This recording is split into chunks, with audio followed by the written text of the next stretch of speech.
guys, apa kabar? Kembali lagi di channel YouTube Erlin Ramses. Di sini saya sudah lama nggak membuat video podcast, dan di sini saya akan menyapa para subscriber saya dan mau mengucapkan terima kasih buat yang sudah mensubscribe channel YouTube saya ini ya guys ya. Dan kali ini saya podcast seorang diri alias solo podcast.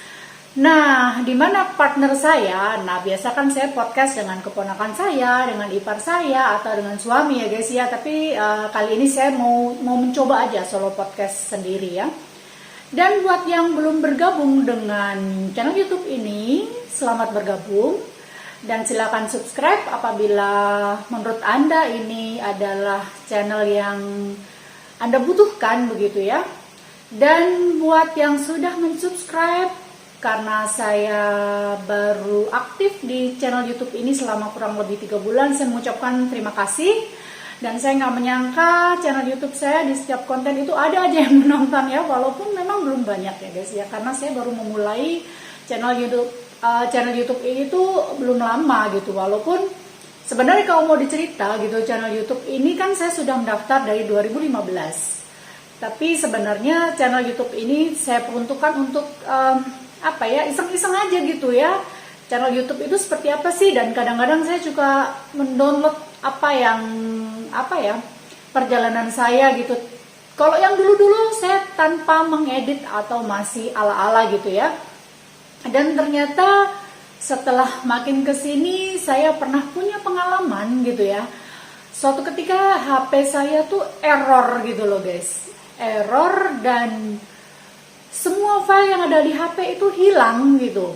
Nah, itu kenapa saya selalu membuat video yang saya edit waktu itu saya belum tahu cara edit video itu seperti apa. Tapi ketika ada pengalaman itu, saya belajar untuk gimana sih supaya saya bisa mendokumentasikan perjalanan saya. Syukur-syukur ada orang yang menonton dan bermanfaat untuk saya berbagi ilmu gitu ya. Jadi kenapa saya membuat channel YouTube ini? Awalnya tuh pengalaman hilang file itu semua, dan saya kepingin suatu saat saya makin tua gitu, saya bisa melihat apa sih yang dulu pengalaman saya pernah kemana aja sih. Saya tinggal gampang aja klik dengan konten yang dulu-dulu pernah saya buat gitu, nggak perlu lagi repot-repot saya memindahkan file ke laptop, kemudian saya simpan di memory card, kadang-kadang juga error gitu ya guys. Nah, jadilah channel YouTube ini yang seperti sebelum-sebelumnya saya pernah cerita sama suami, kenapa saya membuat channel YouTube ini, dan saya kasih tema itu gudang cerita gitu loh guys. Nah, kenapa sih gudang cerita gitu? Karena memang namanya gudang gitu ya guys ya. Gudang itu isinya kan macam-macam gitu, dari peralatan yang sudah terpakai maupun nggak terpakai, pokoknya semua jadi satu di situ, namanya gudang gitu ya. Nah, cuma di konten YouTube ini saya itu macam-macam ya, karena ini juga gabungan antara kegiatan saya dan suami yang berkaitan dengan hobi terutama ya. Nah, di sini hobi saya seperti yang sudah pernah channel YouTube ini saya buat, itu seperti memasak. Karena kebetulan saya ini seorang ibu rumah tangga gitu guys ya, dimana aktivitas saya 100% itu berada di dalam rumah. Nah, tetapi saya tuh kepingin membuat channel YouTube yang untuk memotivasi atau menginspirasi kepada banyak orang gitu ya, dimana aktivitas di rumah itu sebenarnya sangat menyenangkan gitu. Selain kita sebagai tugas seorang ibu rumah tangga, kita juga bisa berkarya gitu loh guys di dalam rumah. Seperti saya juga sudah pernah bikin YouTube sebelumnya ya, saya menjual makanan online, itu saya sudah pernah jelaskan juga di YouTube sebelumnya. Dan saya juga suka menggambar atau melukis gitu ya, belajar, semua tuh serba belajar gitu loh guys. Jadi menurut saya, walaupun saya ibu rumah tangga, saya nggak mau gaptek amat gitu ya. Saya kepingin update informasi dan terus belajar mengembangkan diri saya, terutama untuk hal-hal yang belum pernah saya alami atau belum pernah saya pelajari sebelumnya. Contohnya, di dunia YouTube ini kan saya juga harus belajar nih bagaimana cara mengedit foto, mengedit gambar, mengedit video, kemudian mengedit memasang ini semua peralatan podcast. Semua itu serba belajar. Melukis juga belajar. belajar bagaimana memadukan warna dan segala macamnya, semua itu serba belajar. Dan dari semua hobi itu guys, yang memasak, kemudian saya juga suka iseng-iseng potong rambut saya. Ini adalah hasil karya potong rambut saya. Yang sudah menonton video sebelumnya juga terima kasih ya, karena itu saya iseng-iseng juga melihat yang di Instagram atau di TikTok banyak yang potong rambut gitu ya. Dan saya memang selama pandemi memang jarang ke salon karena saya ada rasa takut awalnya ya, tapi lama-lama kok jadi keterusan, asik aja motong rambut sendiri. Dan beberapa hari ini saya motong rambut saya jadi pendek gitu loh guys. Dan saya memang nggak buat tutorialnya ya, karena saya pikir nanti orang bosen gitu loh. Udah pernah saya buat yang dari panjang saya rapikan sedikit, dan yang pendek sudahlah, saya nggak mau bikin lagi karena takut yang nonton itu bosan, kok itu lagi gitu ya.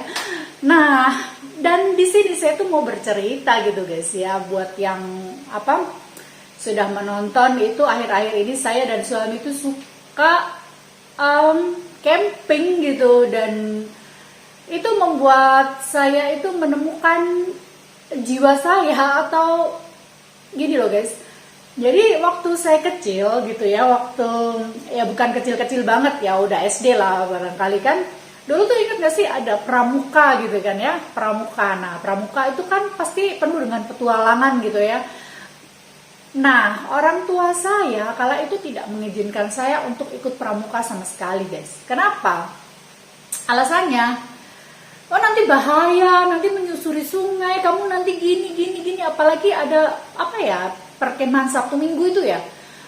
Aduh, itu sampai saya mau merengek, mau ikut pun nggak boleh guys ya. Jadi alasan mamah dan papa saya kala itu, nanti bahaya, apalagi saya ini adalah cucu pertama dari kedua belah pihak gitu ya, dari mama saya maupun papa saya gitu. Jadi nggak cuma orang tua saya aja yang bilang jangan, tapi kedua kakek nenek saya dari kedua belah pihak itu selalu bilang jangan gitu. Ya sudah, tapi sebenarnya jiwa saya tuh sebenarnya ingin gitu.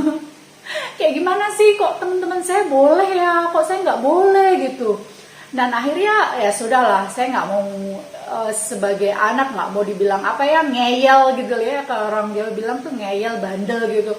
Ya sudahlah, saya turutin aja, saya di rumah, saya mencoba ngambil ekstrakurikuler lagi yang lain gitu.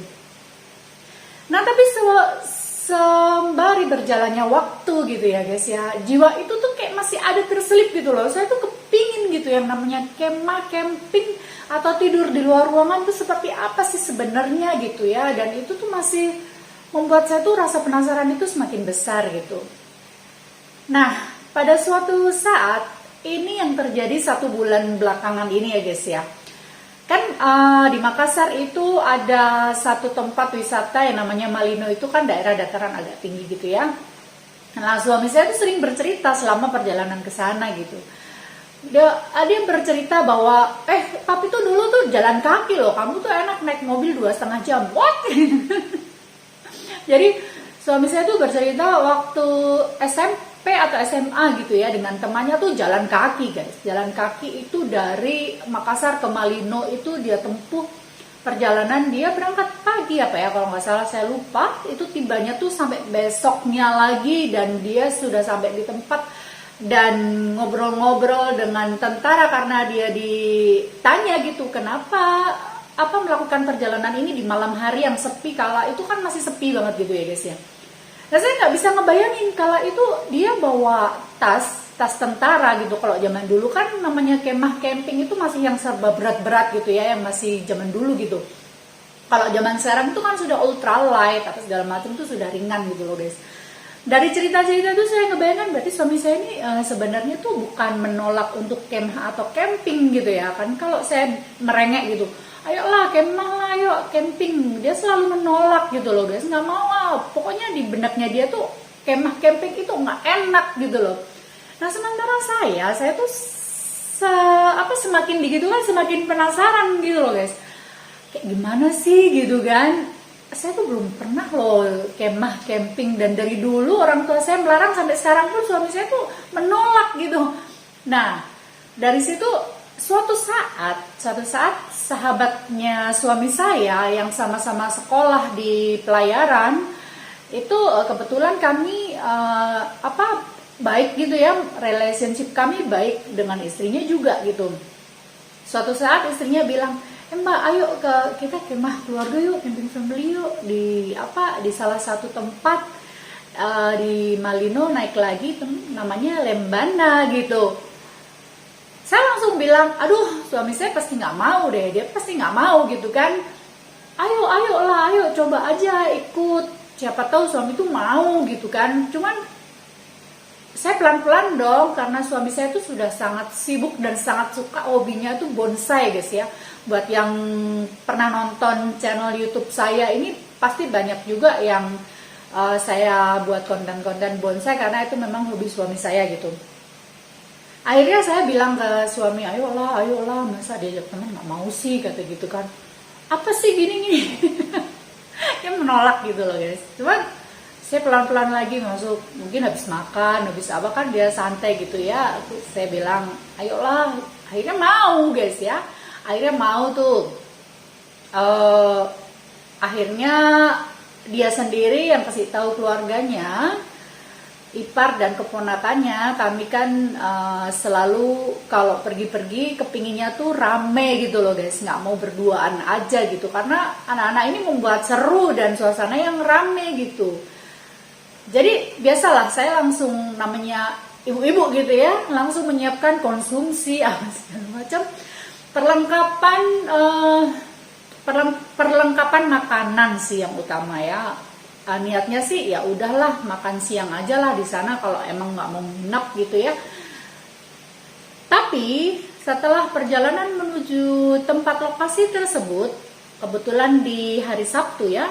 Nah, begitu tiba di sana gitu loh guys, saya tuh langsung yang surprise banget. Wah, ini tuh hawa pegunungan, dan saya tuh memang paling suka sekali pegunungan gitu ya. Dimana tuh langsung saya mencium aroma hawa pegunungan, pohon pinus itu lain gitu guys, yang nggak bisa didapatkan di perkotaan gitu ya. Jadi, nah kami kan nggak niat mau nginap gitu ya guys, nggak niat mau nginap, hanya sewa tenda saja satu dari Makassar itu, karena pikirnya sudahlah, supaya pasang tenda aja, makan siang, abis itu pulang sorenya, niatnya begitu, karena suami saya bener-bener nggak mau kalau itu kan. Tapi pas melihat anak-anak ini responnya antusias dan menikmati, termasuk mertua saya yang sudah berusia 76 tahun gitu guys ya, itu semua menikmati dan rasanya sayang gitu, kok makin lama makin banyak pengunjung, pendaki apa segala macam kita lihat makin rame ya gitu. Kayaknya kalau pulang sayang ya, kita udah susah-susah pasang tenda kok abis itu pulang gitu kan. Jadi yang pada merengek nih sama suami, kenapa sih nggak nginep, masa harus bongkar lagi tendanya gitu kan. Jadi kayaknya suami saya makin lama juga makin nggak tega gitu ya guys ya. Akhirnya kami jalan-jalan ke Lembana itu kan, ternyata ada penyewaan tenda dan perlengkapannya semua lengkap ada di situ gitu loh guys. Nah, akhirnya suami saya ya udahlah, sewa tenda lagi aja 2 gitu, dan sleeping bag, karena pasti dingin kan, makin malam makin dingin, karena kami hanya membawa jaket saja, nggak bawa apa-apa gitu, cuman makanan aja. Untungnya makanan saya bawa agak lebih gitu guys ya. Dan terus abis itu ternyata bener gitu, semua lengkap, dan seneng dong, happy karena kita akhirnya jadi menginap dan ketemu dengan keluarga sahabat suami saya yang awalnya tadi mengajak gitu ya, dan mereka datang belakangan gitu, dan akhirnya jadi rame, makin seru gitu. Nah, di situ saya merasakan, oh gini toh camping gitu, kok enak ya, kebersamaan, kekeluargaan, kekompakan gitu, dan hawa pegunungan ini memang kita terutama yang tinggal di perkotaan tuh kadang butuh gitu loh guys, butuh refreshing yang memang ala keluarga begitu ya. Dan anak-anak sendiri tentunya dekat dengan alam, jadi mengenal ya. Mereka tuh senang sekali, sampai yang paling kecil itu dia suka tiduran di luar tenda, dia ngeliat gitu ke langit, dia bilang bisa ngeliat awan, awannya ada yang awan putih, awan biru gitu namanya anak-anak ya, dan happy lah intinya. Nah setelah itu saya merasakan kok ternyata camping ini enak ya gitu ya. Dan memang sebenarnya apa namanya, tempat ini mungkin sudah dilupakan banyak orang gitu ya. Ya memang orang-orang tertentu mungkin yang remaja-remaja ABG itu malam minggu tuh banyak banget. Dan memang jujur kami merasa terganggu pada saat kami di sana malam minggu itu sangat ramai gitu ya. Ya mereka tuh rata-rata gini loh, mau menikmati alam tapi tidak mau menjaga situasi dan kondisi yang ada gitu. Seperti pada saat jam 10 malam mereka tuh ribut sendiri, gaduh sendiri, teriak-teriak sendiri, motor iniin kenceng-kenceng gitu, dan itu tuh sangat mengganggu dan mengganggu orang sekitar ya. Dan pasti namanya orang camping kan butuh ketenangan, apa ya kenyamanan gitu, tapi bukan itu yang kami dapat gitu. Dan akhirnya kami nggak bisa tidur deh sampai subuh ya. Akhirnya saya bangun gitu buat kopi gitu, dan satu hal yang saya suka pada saat camping itu, pada saat membuka tenda di pagi hari itu kita melihat pohon-pohon dan kicauan burung yang langsung di depan kita tuh rasanya tuh aduh, pokoknya tuh itu yang membuat saya tuh ketagihan gitu lah guys ya intinya. Nah sudahlah, jadi kami berkesimpulan oke, kalau kita kesini lagi ke Lembana jangan di malam minggu ya, mungkin next time kami akan di hari-hari lain, mungkin Senin, Selasa, Rabu gitu ya.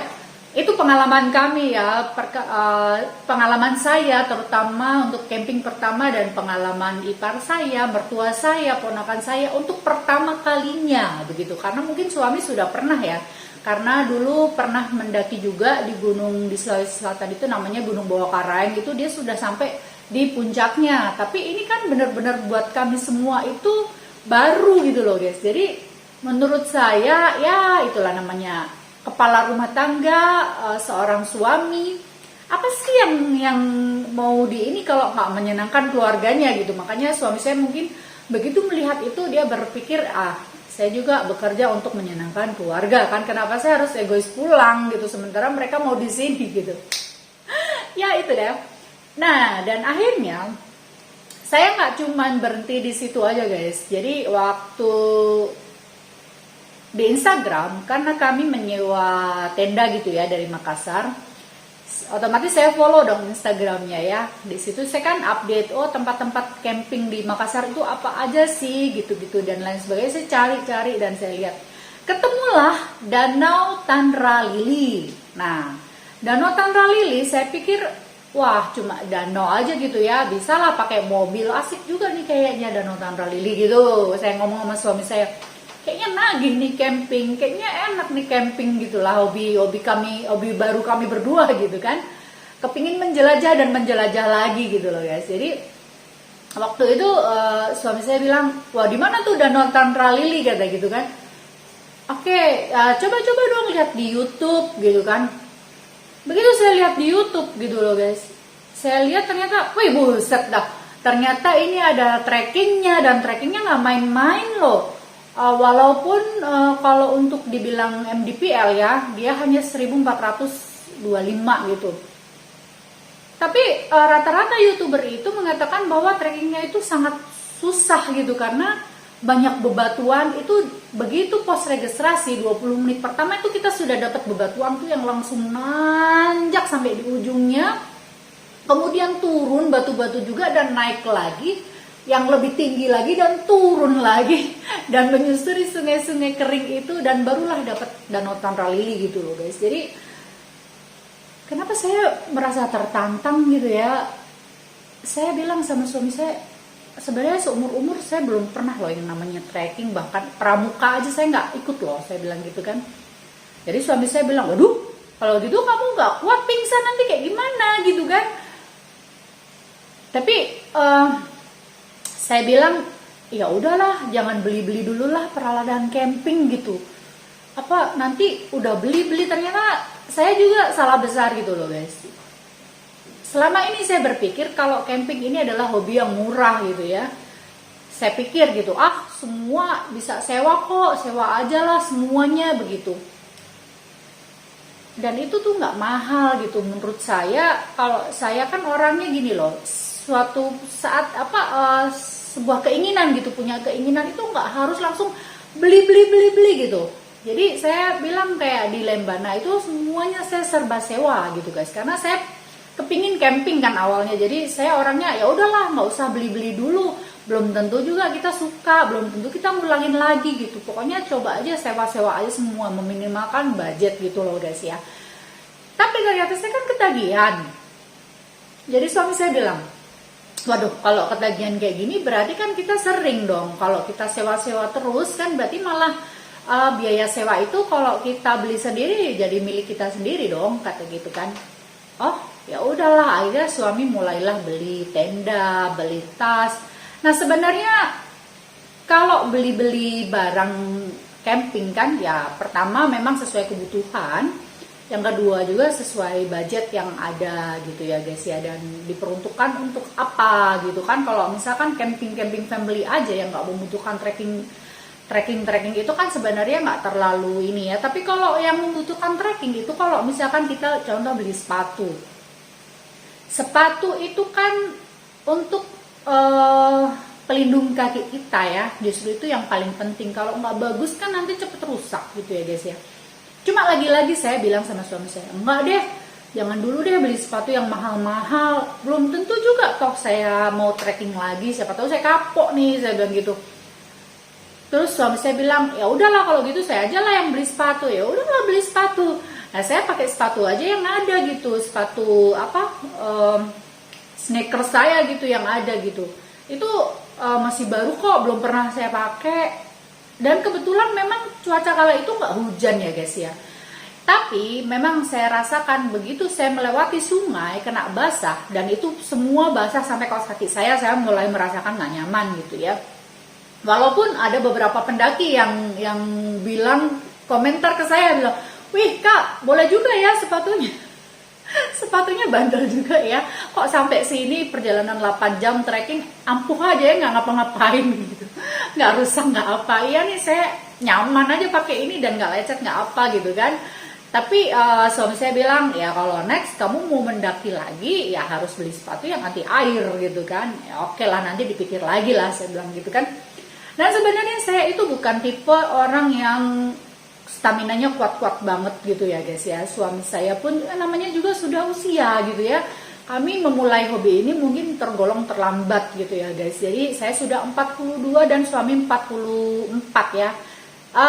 Bagi saya menyebutkan umur itu bukan hal yang tabu dan rahasia, karena saya pikir umur itu kan pemberian Tuhan ya. Kita sudah dikasih berkat sampai umur sekian, itu buat saya tuh luar biasa. Dengan badan yang sehat, tidak kurang suatu apapun gitu, saya juga menyebutkan umur saya tuh bangga aja gitu. Saya 42 gitu. Oke, jadi saya bilang saya bukan muda lagi loh. Saya baru memulai hobi ini baru pertama kali, dan nggak ada tuh pemanasan naik-naik. Ya memang saya sudah lama sama suami setiap sore itu olahraga, kami berdua itu jogging, treadmill gitu ya. Setiap hari kami lakukan 1 jam. Kadang-kadang ya intinya seminggu 5 kali gitu ya guys ya. Itu yang saya lakukan, walaupun kita nggak naik gunung pun kita melakukan hal yang itu karena menjaga stamina, supaya di saat COVID begini kita punya sistem imun tubuh itu lebih bagus gitu ya. Nah akhirnya saya punya semangat tinggi, saya kepingin tiba di Danau Tanra Lili, dan kami berencana untuk lanjut ke Lembah Loe, itu naik lagi dari Danau Tanra Lili gitu loh guys. Nah akhirnya perjalanan itu kami mulai gitu ya. Saya langsung, wih buset begitu naik langsung dapatlah bebatuan ini. Yang di awal begitu pos registrasi itu juga sudah langsung ditantang, apakah Anda sudah siap mental, fisik, perbekalan. Kalau nggak siap mundur dari sekarang. Itu bener-bener kalau orang yang nggak bermental kuat langsung down dan langsung bener-bener mundur, karena kami menggunakan porter yang sekaligus menjadi guide lokal. Itu mengatakan bahwa orang-orang begitu baca tulisan itu langsung banyak yang putar balik dan mereka tidak mau melanjutkan lagi gitu. Tapi kenapa saya penasaran gitu? Mental saya sudah siap, fisik saya sudah siap karena saya tidak merasa sakit, dan nggak kuat-kuat amat sebenarnya, tapi saya punya semangat. Saya cuma punya satu saja semangat, dan semangat itu yang membuat saya kalau saya capek, saya berhenti sedikit, saya duduk sedikit, saya mampu berdiri lagi, saya mampu berjalan lagi pelan-pelan, dan begitu seterusnya gitu. Dan suami saya sepertinya juga paham ya, walaupun menurut suami saya ini istri kok rempong banget ya, belum lagi foto-foto, belum lagi video-video gitu. Di panas terik siang jam 10 pagi kami memulai perjalanan itu gitu loh guys. Nah jadi saya merasa ya saya ngerepotin banget suami saya gitu. Suami saya karena sambil bawa keril yang beratnya kurang lebih sekitar 15-17 kilo, dan keril saya dibawa sama porter yang beratnya kurang lebih 18-19 gitu ya guys. Nah jadi akhirnya sampailah perjalanan kami, saya itu pelan-pelan gitu, dan akhirnya sampai ya di Danau Tanralili, dan saya merasakan sepanjang perjalanan saya tuh merasakan, aduh Tuhan tuh kok baik banget gitu ya. Saya ngerasain tuh saya ketemu air dari pegunungan yang dari tebingnya langsung jatuh di botol minuman saya itu. Saya minum dan saya nggak sangka kalau itu tuh lebih enak daripada air minum dari kulkas yang ini alami dinginnya. Dan beneran saya tuh mau nangis gitu guys. Jadi kok Tuhan sebegini baiknya ya sama saya gitu. Saya dikasih kesehatan sampai saya bisa mampu menjalani ini semua, saya bisa melihat dan saya bisa menyaksikan keindahan Tuhan yang kasih gitu. Kalau ini mau nangis guys. Cuman suami saya juga merasakan hal seperti itu karena dia baru sekali mendaki ke Danau Tanralili, dan dia merasakan hal yang sama, di mana ada bukit, dan bukit di tengah-tengahnya tuh seperti jembatan begitu ya. Tapi benar-benar saya merasakan wow indah banget, di mana hijau-hijau, langit biru, cuaca panas, cerah. Kalau hujan barangkali lain ceritanya, saya akan lebih rempong karena takut licin dan jatuh apa segala macamnya, karena batu itu begitu diinjak itu bergerak gitu loh guys. Jadi nah itu yang saya rasakan ya. Akhirnya pelan-pelan tibalah, dan kami bisa menikmati keindahan alam di Danau Tanralili sampai malamnya. Dan malamnya saya melihat itu bintang-bintang itu banyak banget bertaburan, seperti seolah-olah tuh dekat sekali karena kami berada di ketinggian gitu ya. Dan itu benar-benar saya alami, saya rasakan pertama kali seumur hidup saya di usia saya 42 tahun. Dimana saya bisa tidur di luar tenda, saya melihat ke atas, saya melihat juga bintang ada yang bergerak gitu ya, kayak film-film Korea gitu saya lihat, dan di kanan kiri saya itu tebing gitu. Nah, saya tuh sampai saya bilang sama suami saya, seperti ini kalau kita dikasih uang berkelimpahan, itu tuh nggak ada artinya gitu loh guys. Jadi orang yang sampai ke sini adalah orang yang punya kesehatan dan stamina yang bagus. Nah, terkadang orang tuh lupa gitu ya. Sudah dikasih kesehatan tapi tetap saja bilang, aku tuh nggak punya apa-apa gitu. Saya kala itu melihat keindahan gitu, saya merasa berdosa gitu ya. Orang nggak boleh gitu. Sudah dikasih kesehatan bilang, saya tuh nggak punya apa-apa, itu nggak boleh gitu loh guys. Jadi kesehatan tuh mampu membuat kita tuh mampu melakukan apapun itu yang kita mau ya. Dan sekalipun kita dikasih kesulitan finansial, tapi kita mampu bergerak untuk mencari rezeki gitu. Jadi di situ saya merasa bersyukur banget ya. Kalau orang yang punya duit berapapun itu di rekening atau yang dia pegang tapi dia tidak dikasih kesehatan, artinya dia tidak mampu untuk menjalani keindahan seperti itu gitu. Dan saya merasa kok saya sama suami sangat beruntung sekali bisa Tuhan kasih sampai sebegininya seperti itu. Kalau mau dibilang ya, kenapa sih nggak nge-mall aja gitu ya? Kan udah capek mendaki, udah nggak ada eskalator, nggak ada AC, kepanasan pula, takut jatuh apa segala macem.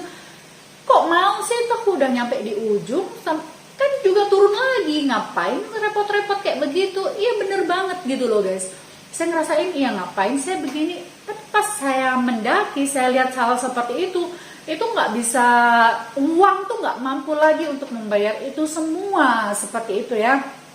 Karena saya pikir ya, seperti apa yang pernah saya bilang juga gitu ke adik-adik saya mungkin ya, kalau kita sering ngebahas gini, kita dulu waktu kecil kita masih punya tenaga, kita mampu kemana aja, kita masih jadi anak kuliahan, masih jadi anak sekolah. Artinya duit itu harus semua tuh minta ke orang tua, tapi kita secara waktu ada, secara tenaga ada, tapi uang tuh kala itu nggak ada gitu loh guys. Kalau kepingin ke sana kemari itu harus minta orang tua dan pakai diomelin pula gitu ya.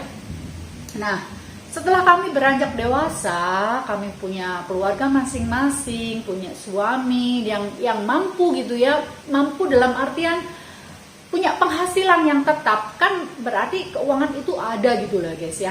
Tapi kami berada di kota yang berbeda-beda, bahkan di pulau yang berbeda-beda, karena saya punya 3 saudara, yang satu ada di Jawa, yang satu ada di Sulawesi, yang satu ada di Papua, tiga-tiganya. Tapi kami itu hanya bisa berkomunikasi lewat media sosial atau lewat aplikasi saja gitu ya guys. Ya kami masih bersyukur karena masih diberi kesehatan, lagi-lagi diberi kesehatan. Tapi kadang kita suka bilang begini, dulu kita bisa kumpul ya bertiga, kita bisa kemana-mana tuh bareng ya. Tapi bisa dibilang mau nongkrong di kafe aja kita nggak punya duit ya. Sekarang kita mampu nongkrong di kafe, tapi waktu itu tidak ada gitu loh guys. Jadi saya bilang, iya ya, dikasih rezeki, dikasih kesehatan, tapi uang itu ada, tapi kesempatan waktu itu yang nggak ada karena harus menyesuaikan dengan cuti suami. Ini mau kumpul itu sangat susah gitu ya guys ya. Kalau saya ceritain itu selalu terharu gitu.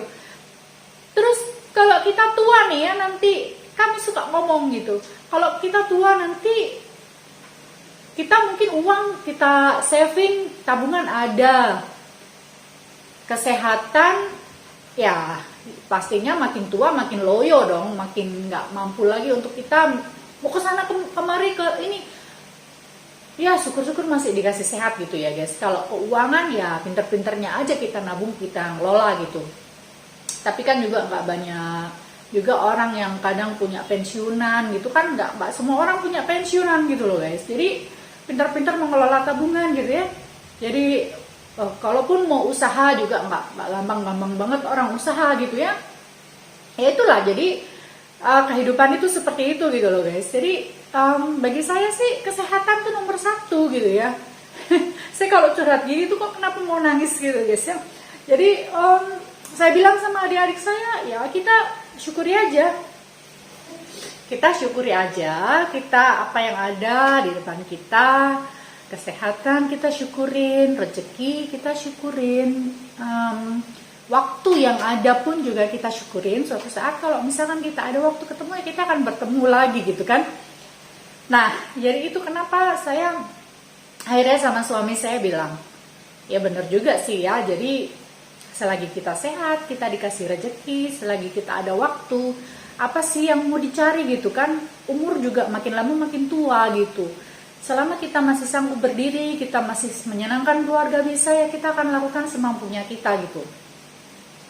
Jadi kenapa habis itu saya punya hobi juga camping di beda-beda tempat, karena kami mau membuat hidup itu belajar begitu ya dari alam.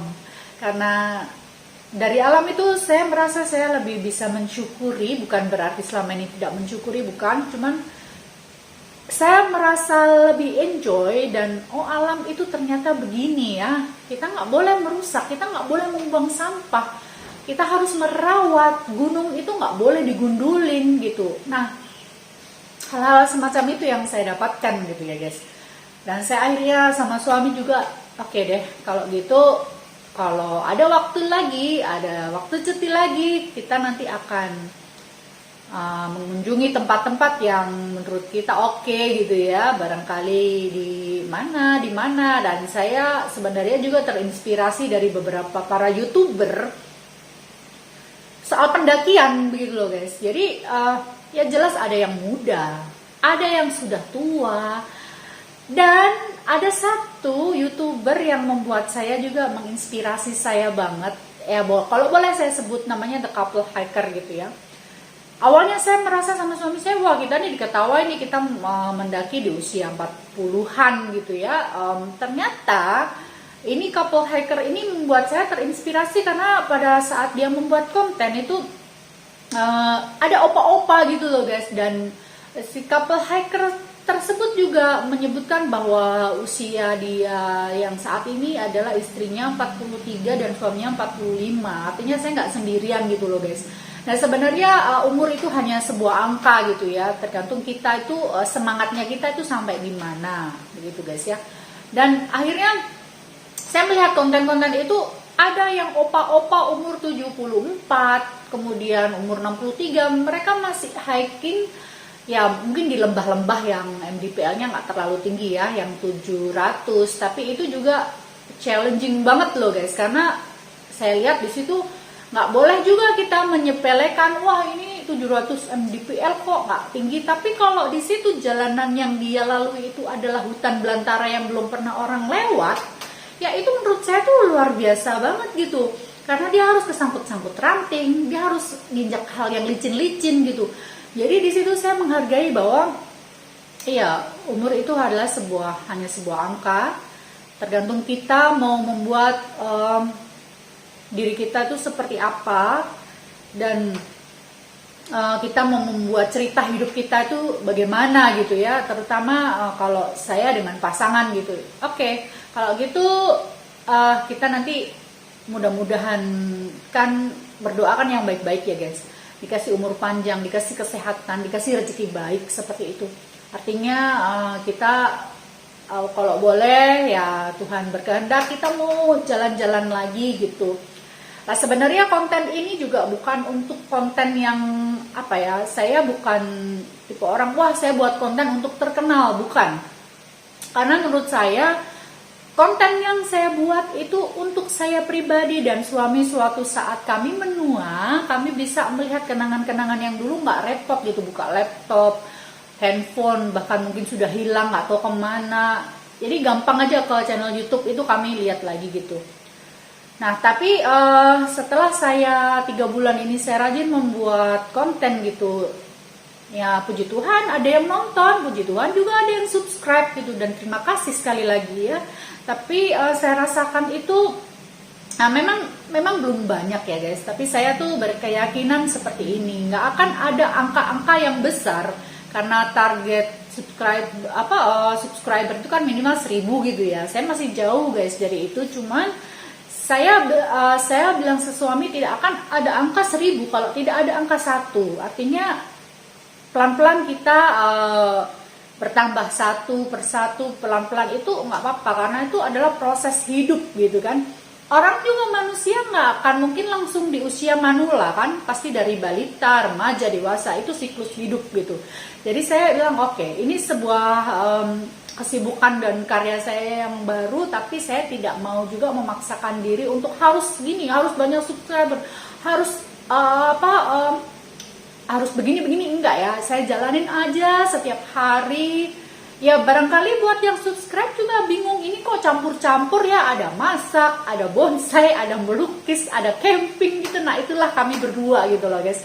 Jadi kami berdua apa adanya aja seperti itu. Kalau ada kesempatan podcast dengan keponakan saya, dengan mertua saya, itu saya akan lakukan juga hal-hal yang sekiranya mau saya bagi gitu. Karena saya juga gini, membuat YouTube, membuat konten itu setelah hari ini adalah 108 subscriber ya guys ya. Memang belum banyak, tapi saya tuh sudah suka dan senang banget Tuhan kasih saya kok ada yang nonton, ada yang subscribe, itu tuh udah terima kasih sekali. Ya yang saya rasakan ada beban moral untuk lebih mengedukasi lagi gitu. Ada beban moral untuk lebih mengedukasi lagi, untuk berbagi cerita yang sekiranya orang jadi termotivasi dan terinspirasi gitu. Terutama untuk ibu-ibu rumah tangga seperti saya gitu ya.